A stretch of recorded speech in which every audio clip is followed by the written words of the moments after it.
Sorry, okay, we're talking movies. I'm Cakes. Swank here. I'm Dave. Blake. I'm Luke. Blake is from the 605 magazine. He's the movie review guy from the 605 magazine.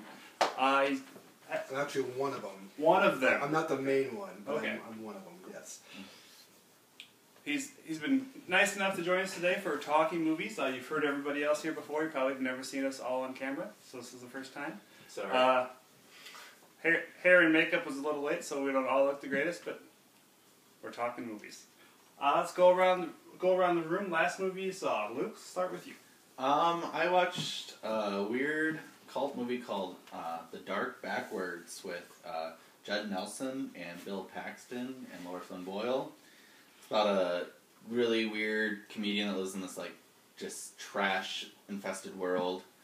Then he grows a third arm in his back and becomes a sensation.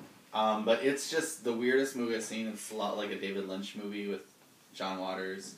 It's from the early 90s. Wayne Newton's in it, too. Yeah, if you enjoy weird cult movies, I recommend it. But yeah, it's just goofy and disgusting and funny at the same time. Not like gross, disgusting, just everything just is trash and dirty. But and everyone's really sweaty in it. But Bill Paxton's performance is just out of this world. What year was this? I'm gonna probably get it wrong, but somewhere like in the early 90s, between 1990 or 92, somewhere around there. But yeah, it's definitely one for the books. I've never seen anything really like it before. But certainly a ringing endorsement. Yeah. Blake? The last film I watched was Psycho 2, which is, yes, a sequel to the original Psycho. It was made about 23, 24 years after the original. Has the same actor, Anthony Perkins, in the same role as Norman Bates. The film starts out, he is released from the sanitarium where he's been held since the original events in the first film. And basically it's just the old ghost of his mother comes back to haunt him, and he can't really control his urges anymore. And I have to admit, it was better than I thought it was going to be. The only issue is it has the first film being such a classic held over its head that it's hard to say it's as good, obviously. But if you're in for something that's a little different, it's not a bad film to watch.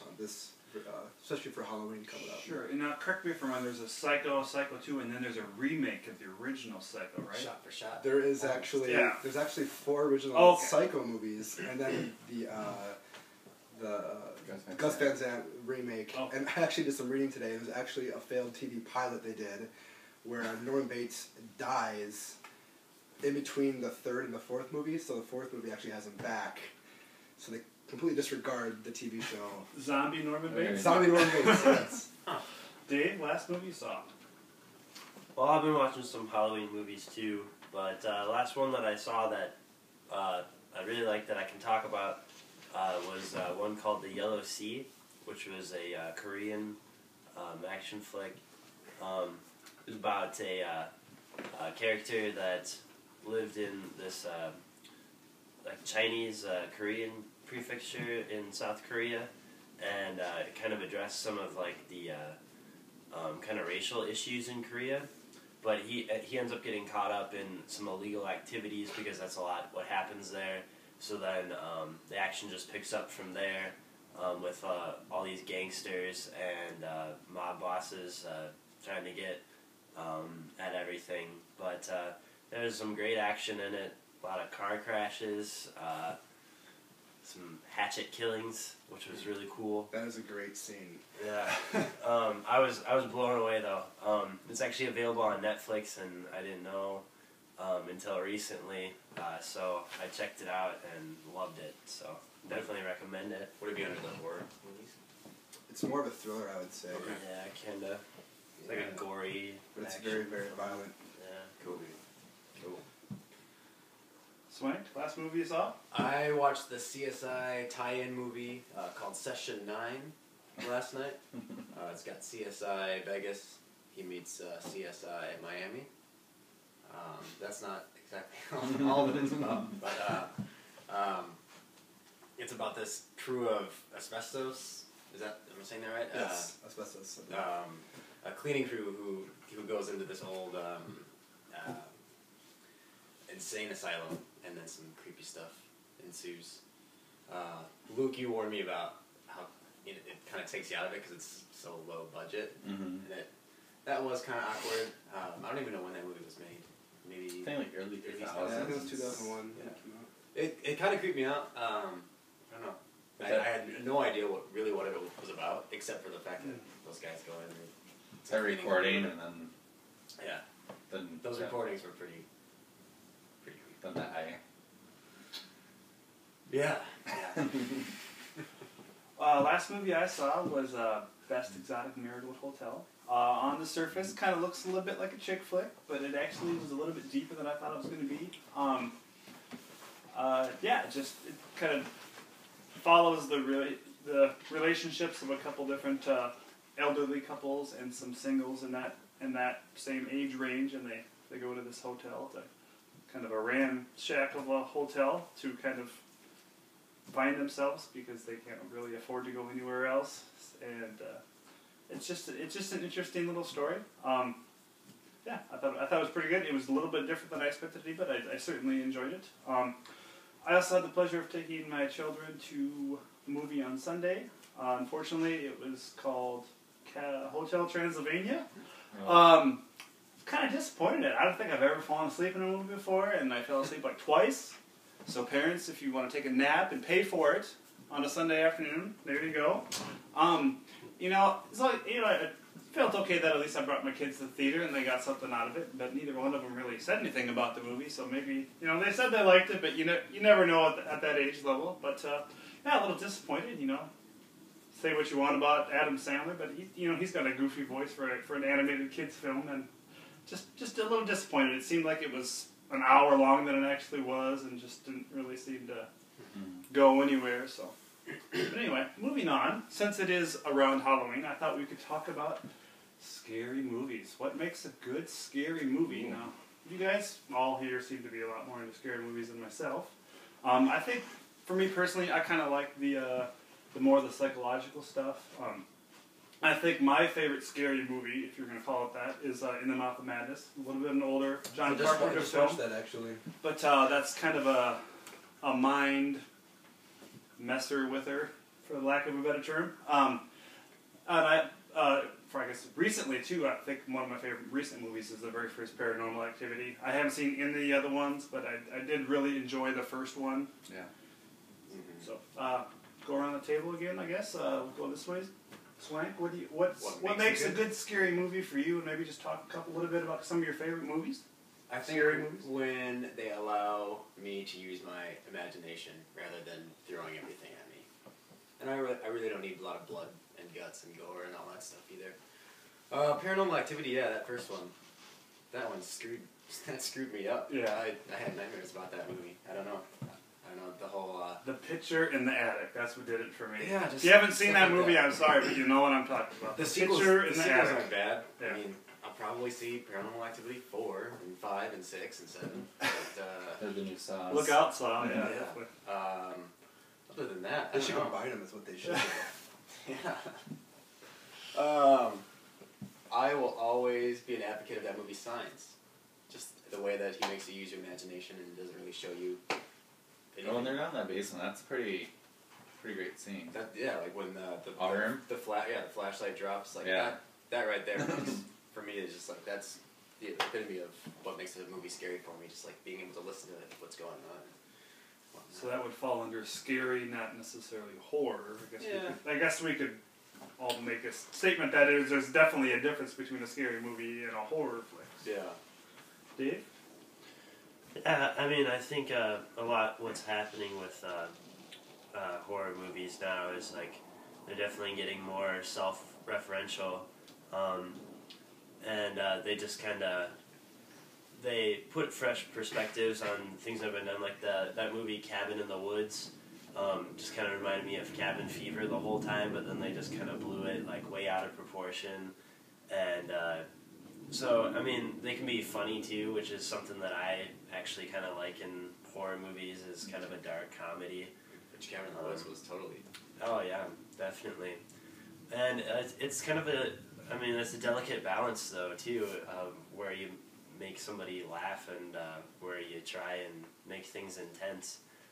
Really good horror movie that I saw recently was an Australian movie called The Loved Ones. That was just released in the United States recently. But that one has some humor, but it also has some very good gore, very good like makeup. I think some of that stuff can be great, just because it kind of brings you into the movie a little bit more. I guess on another note too, you guys were talking about Paranormal Activity, like that kind of idea of having just raw video in horror movies, or I mean that's almost like a scarier aspect that they do, because like they have the time, and then it looks like it's done on Handycam the whole time. So I guess it's sort of meant to bring you into like a first-person perspective a little bit more.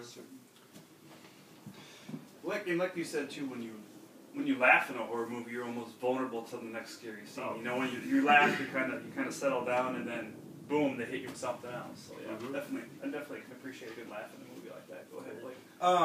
I think one of the things that I like the most about a good horror movie is it's got to have a good atmosphere.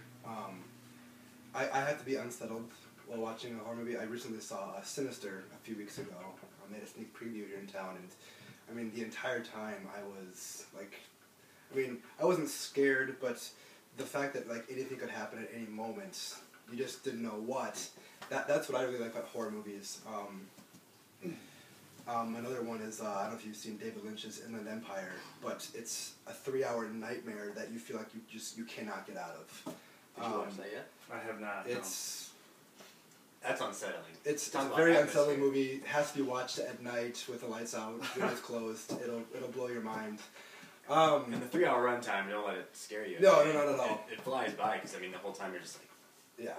The first hour is a little tough to get past. Once you get past that, you're in for shock after shock. One of my favorite horror movies, actually it is my favorite horror movie, and Ben's heard it's a broken record for Ben, but Dario Argento's Suspiria is by far the best horror movie I've ever seen. The cinematography, the colors, the blood, the music. It's like you're in a weird. It's like you're in an opera that's a nightmare.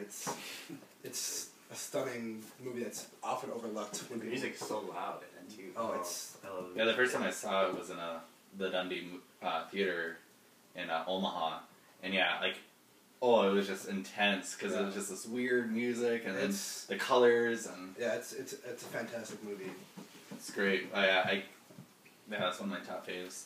I don't know. I think, like you said, atmosphere, and I don't know. Like I agree with Dave. I'm more of a person that likes to be able to have a laugh with my horror movies. Like I like. Not that Tremors is a horror movie, but I enjoy Tremors and Slither, or Shaun of the Dead, but or even Cabin in the Woods was really great. But I think to me, like when I think of horror movies, I think of either Psycho original and then Texas Chainsaw Massacre. That one just has a really great atmosphere. Just feels dirty, feels raw. No score. No score. It just is. You're in this. That's almost worse when there's that silence. Yeah, and you're just in there. And it kind of does everything. Doesn't have a lot of gore in it. Like everything's left to the imagination. But it's intense. And a gazillion movies have tried to rip it off, but just never any good. But just like when that dinner scene, they're all sitting there and everyone's like screaming and.